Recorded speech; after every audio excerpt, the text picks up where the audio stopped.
Movie की शुरुआत में हमें बताया जाता है कि ये मूवी एक सच्ची घटना पर आधारित है, जहां पर कि हमें बताया जाता है कि ऑस्ट्रेलिया में हर साल करीबन 30,000 लोगों की मिसिंग रिपोर्ट होती है, जिसमें से 90% लोग मिल जाते हैं, लेकिन बाकी के 10% लोगों का कुछ भी पता नहीं चलता। इस मूवी में हमें उन्हीं 10% लोगों के बारे में बताया जाएगा, किस तरह से वो लोग गुम हो जाते हैं और कहां पर जाते हैं, उनके साथ ऐसा क्या होता है जिसे कि गवर्नमेंट भी ढूंढ नहीं पाती। मूवी की कहानी स्टार्ट होती है ऑस्ट्रेलिया के ब्रूम सिटी से, जहां पर कि हमें 1999 का समय दिखाया जाता है। यहाँ पर हम बैन नाम के एक लड़के को देखते हैं, जो कि पुरानी सेकंड हैंड कार को खरीद रहा होता है, क्योंकि वो और उसके दो फ्रेंड लिज और क्रिस्टी ऑस्ट्रेलिया के वुल्फ क्रीक पार्क में टूर पर जाने वाले हैं, और वो इस टूर को कम पैसे और मस्ती भरी मूड में करना चाहते हैं। अब अगले दिन वो तीनों ही उस ट्रिप पे निकल जाते हैं, और जाते जाते उन्हें रात हो जाती है, और वो लोग हॉल्स क्रीक शहर में ही रात बिताते हैं। अब अगली सुबह होने पर वो लोग आगे बढ़ते हैं, और फिर कुछ दूर रास्ते पर चलने के बाद वो लोग EMU क्रीक पर रुकते हैं, जहाँ से कि बैन गाड़ी में डीजल भरवाता है और वीडियो को शूट करने लगता है। क्रिस्टी और लीज वहाँ के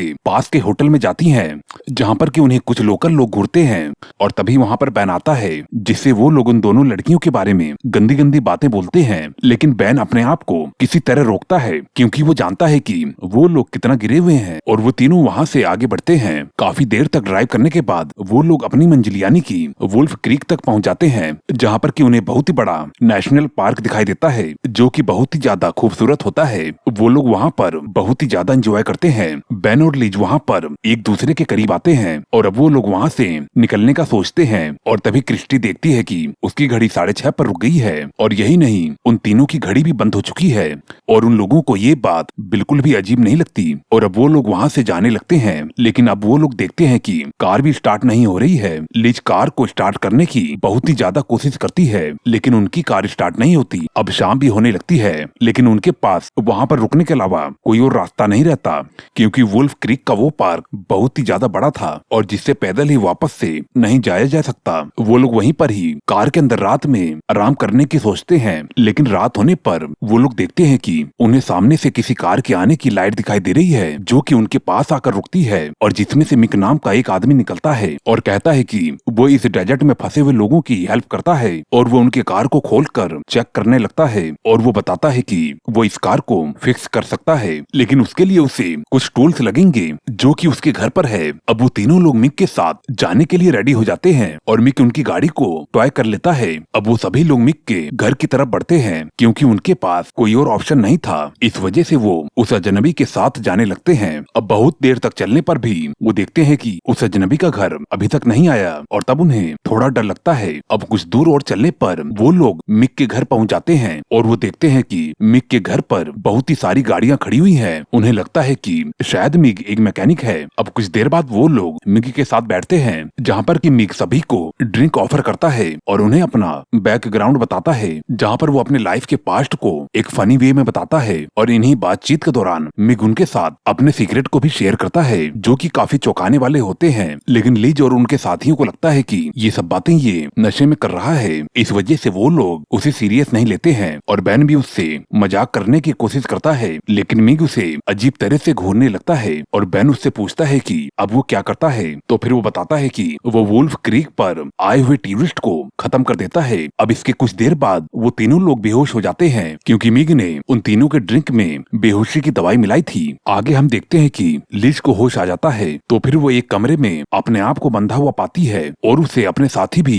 वहाँ पर नजर नहीं आते, जिस वजह से वो बहुत ही बुरी तरह से डर जाती है। वो देखती है कि उस जगह पर कोई कबाड़ खाना है, और जहाँ पर उनकी सभी चीजें बिखरी पड़ी हुई हैं। तब वो घबरा जाती है और हेल्प के लिए चिल्लाने लगती है, लेकिन उसे कोई भी नजर नहीं आता, और तब वो थक हार कर वापस से बेहोश हो जाती है। अब शाम हो जाती है, तो लिज अपने आप को छुड़ाने के लिए आसपास कोई चीज ढूंढती है, जिससे कि वो अपने हाथों को खोल सके, और उसे एक कांच का टुकड़ा मिलता है, जिससे कि वो अपने आप को छुड़ा लेती है। और बाहर आकर वो देखती है कि मिग ने उनके कार के सभी पार्ट्स को खोलकर बिखेर दिया है, और उनकी कार को पूरी तरह से डिस्ट्रॉय कर दिया है। और वो उस कार के पास पड़े हुए कपड़े के ऊपर खून भी देखती है, जिससे कि वो काफी ज्यादा डर जाती है, और वहाँ से भागने की कोशिश करती है। लेकिन जाते समय उन्हें क्रिस्टी की चिल्लाने की आवाज सुनाई देती है, और वो देखती है कि मिग उसे बहुत ही बेरहमी से मार रहा है, और क्रिस्टी की बॉडी के हर एक पार्ट्स को नोच रहा है। लेकिन लिज क्रिस्टी को बचाने के लिए वहीं पर बाहर खड़ी हुई एक कार को आग लगा देती है, जिसमें से एक ब्लास्ट होता है, और मिग का ध्यान भटक जाता है, और वो बाहर देखने आता है कि ये ब्लास्ट कैसे हुआ। इसी बीच लिज मौके का फायदा उठाकर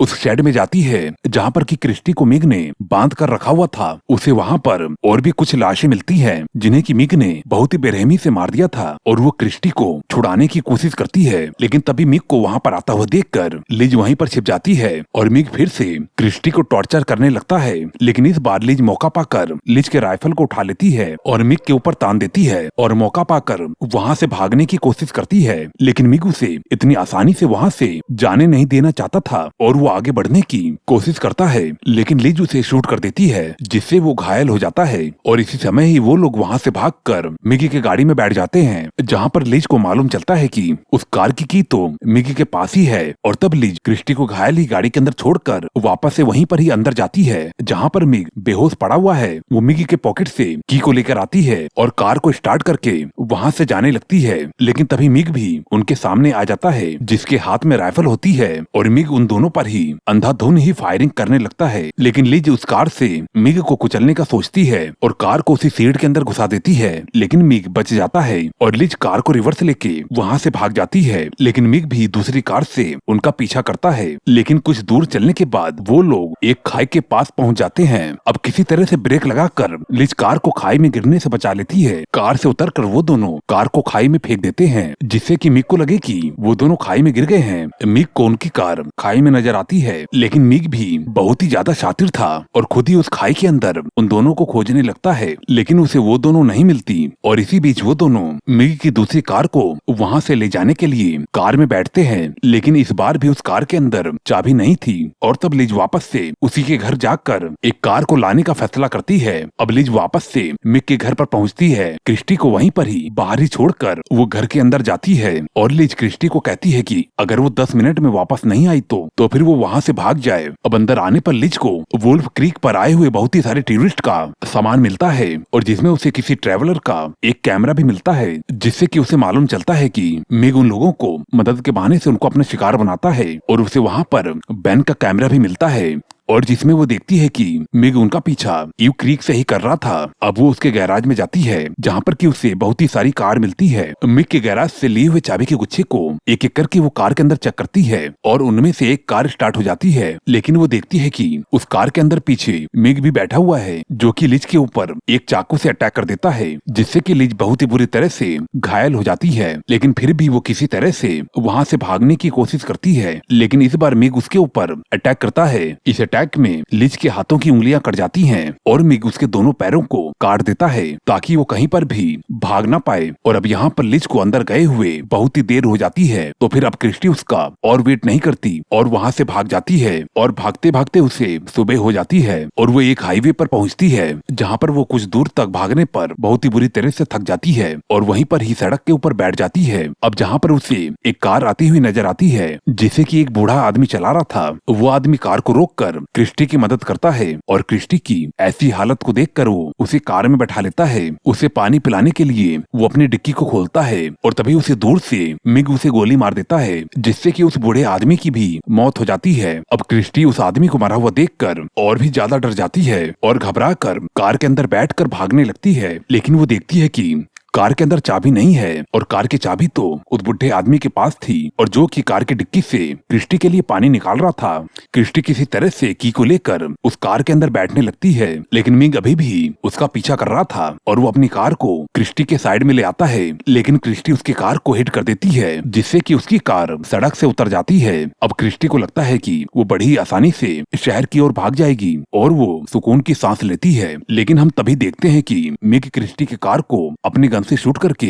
उसके टायर को पंचर कर देता है, जिससे कि क्रिस्टी की कार अनबैलेंस होकर बहुत ही बुरी तरह से पलट जाती है और क्रिस्टी कार से उतरकर भागने लगती है। और तभी मिग वहां पर आकर क्रिस्टी को गन से शूट करके उसे मार देता है और उसकी बॉडी को कार के अंदर रखकर कार को आग लगा देता है। वहीं हमें दूसरी तरफ दिखाया जाता है कि बेन अभी भी जिंदा है और वो अपने आप को किसी तरह से आजाद कर लेता है और वहाँ से भाग जाता है और वो भागते भागते काफी ज्यादा थक जाता है क्योंकि वो बहुत ही ज्यादा घायल था। इस कारण से वो वहीं पर ही बेहोश होकर गिर जाता है। अब अगली सुबह एक कपल ट्रैवलर वहां से गुजर रहे होते हैं, जो कि उसे कार में बैठाकर ले जाते हैं और बैन को एम्बुलेंस की मदद से हॉस्पिटल पहुंचाया जाता है। और इसी के साथ ही ये मूवी यहीं पर ही एंड हो जाती है। मूवी के लास्ट सीन में हमें फिर से बताया जाता है कि बैन के मदद के बावजूद भी पुलिस लिज और क्रिस्टी को ढूंढ नहीं पाई, क्योंकि पुलिस ने अपना काम अच्छे से नहीं किया था। हालांकि बैन ने भी पुलिस को सही जानकारी नहीं दे पाया था, क्योंकि उसे नहीं मालूम था कि मिग कहां पर रहता है। और इसी के साथ ही फाइनली ही ये मूवी यहीं पर ही एंड हो जाती है। दोस्तों, इस मूवी का अगला पार्ट भी है। अगला पार्ट देखने के लिए चैनल को जरूर सब्सक्राइब कर लें, और अगर वीडियो पसंद आई हो तो कृपया करके लाइक जरूर कर देना। मैं मिलता हूँ आपको अगली वीडियो में। Okay, bye.